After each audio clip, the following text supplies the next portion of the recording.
நெக்குக்கு எப்போதுமே cross piece வச்சிங்க அப்படின்னா தான் கழுத்து வந்து சுருக்கம் இல்லாமல் இருக்கும்.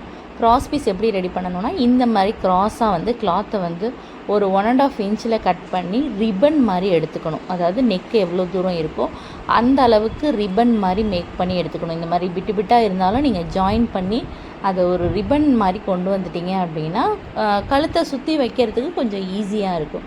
இந்த மாதிரி கட் பண்ணி ஜாயின் பண்ணியிருக்காங்க இல்லையா, இந்த ஜாயின் பண்ண இடம் வந்து கீழே இருக்கணும், கீழ் பகுதியில் இருக்கணும். மேலே வந்து நம்ம வந்து நெக்கோட பீஸை வந்து கரெக்டாக எக்ஸாக்டாக வைக்கணும். வச்சு அந்த ஒரு ஃபோல்டு கிட்ட கரெக்டாக ஸ்டிச் பண்ணிகிட்டே வரணும்.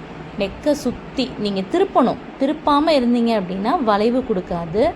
திருப்பி திருப்பி நீங்கள் தைச்சிங்கன்னா மட்டும்தான் வளைவு கொடுக்கும். இந்த மாதிரி கரெக்டாக பின்னாடி, அதாவது கீழ்ப்பகுதியில் துணி இருக்கணும், மேலே வந்து நீங்கள் தைச்ச ப்ளவுஸோட பேக் சைடை வச்சுருக்கணும். இது உங்களுக்கு நல்லா கிளியராக தெரியும். வச்சுட்டு அதுக்கப்புறம் கட் பண்ணிவிட்டு அந்த கார்னர் எல்லாத்தையும் எட்ஜ் எல்லாத்தையும் லைட்டாக கட் பண்ணி விடணும். கட் பண்ணிவிட்டு நீங்கள் என்ன பண்ணணுன்னா அதை அப்படியே ஃபோல்டு பண்ணி மடிக்கணும். இங்கே பாருங்கள், ஃபோல்டு பண்ணுறாங்க பார்த்தீங்களா? இந்த மாதிரி நீங்கள் ஃபோல்டு பண்ணி ஒரு 1/2 இன்ச் கூட இருக்கக்கூடாது, திருப்பி மடித்து இப்படி ஃபோல்டு பண்ணணும். ஃபோல்டு பண்ணி கழுத்தை சுற்றி அடிக்கணும்.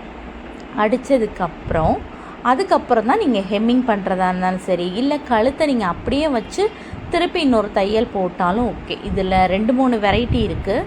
ஃபுல்லாக ஃபினிஷ் பண்ணியாச்சு. கழுத்துக்கிட்ட வந்து அந்த கார்னரையும் மடித்து விட்டுறணும்.